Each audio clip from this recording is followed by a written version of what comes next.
So recently, I was watching clips from Brooklyn Nine-Nine, and I came upon this one in which Holt introduces a problem to the officers in the break room. He states that there are 12 men stranded on an island. 11 of them weigh exactly the same, but one of them is either heavier or lighter than the rest. There are no scales on the island. However, there is a seesaw that may be used up to 3 times, and our task is to find which man weighs differently from the others. This problem was later discovered to be a problem that Holt could not solve himself and was stated to be categorically impossible. Amy thinks that she has the solution, and she states that we should start by weighing 6 versus 6, which Holt immediately shuts down and says that it can never work and that she wasted both his time and her own. The reason this does not work is because with 6 versus 6, the seesaw will always tip. And since we don't know if the man is heavier or lighter, we get no information from seeing which direction it tips towards. So indeed, weighing 6 versus 6 is completely useless.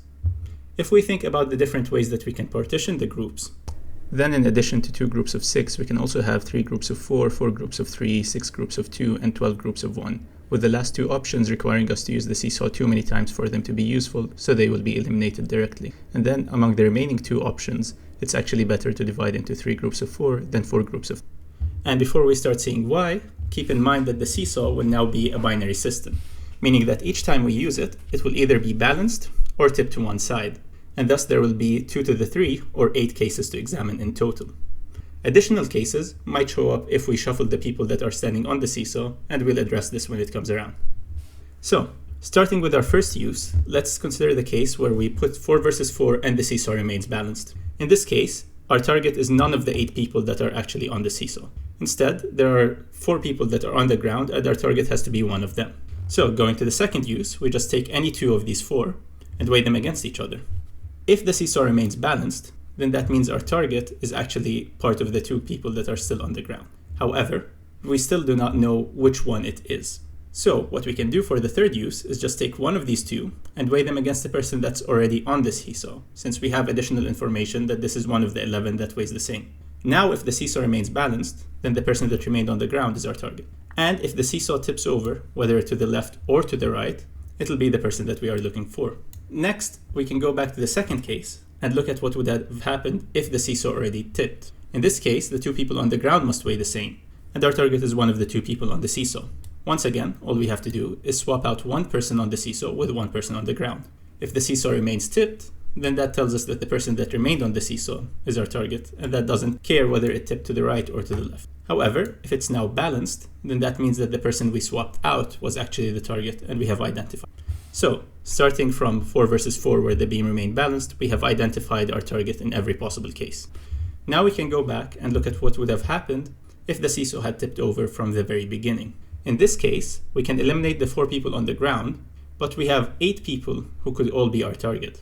Thus, we need to be a bit more creative with the second weighing. What we can do is keep the first 3 exactly the same, swap out the 4th on the left with the 4th on the right, and then swap out the first 3 on the right with 3 people on the ground. What this will do is actually now there are 3 possible outcomes for the seesaw rather than 2. The first one is that the seesaw will remain tipped over in the exact same position that was tipped over before.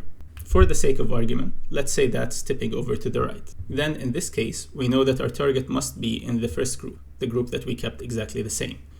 And the target has to be lighter as well, which is crucial additional information, because if we had a group of 3 people and we did not know if the target was lighter or heavier, then a single weigh-in would not be enough to identify them. However, with this additional context, as we'll see later, we can identify our target exactly. Next, we'll consider the case where the seesaw actually swaps and now tips to the left instead of the right.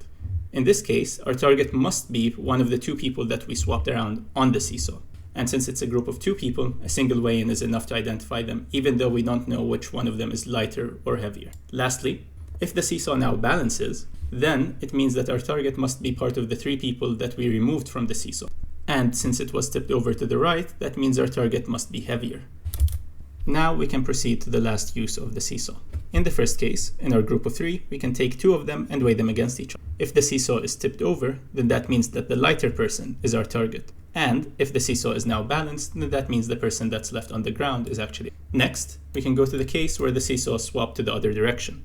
In this case, we take one of our 2 targets and weigh them against a known quantity. If the seesaw remains tipped over, then that means that the person we left on the seesaw is our target. And if the seesaw now balances, then the person that we placed on the ground is actually our target. Lastly, for the other group of 3, we do exactly the same, as we did with the first group of them. However, in this case, when the seesaw tips over, it's the heavier person that is our target. And with that, with no randomness or probabilities or anything of the sort, we have always managed to identify the target by starting with weighing 4 versus 4 people.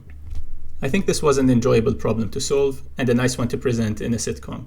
However, as you can see, the solution would take too long to present, which is why I understand the writers going in the direction of framing it as impossible to solve or one that completely stumps otherwise very intelligent characters like Holt and Amy. I am intrigued to know if you have tried solving this problem yourself when you watch the episode, or if you have a different idea that you would like to discuss in the comments, and if you simply just want to look at the explanation in more detail and follow the file, then you'll find a link for it in the description. Thank you so much for watching.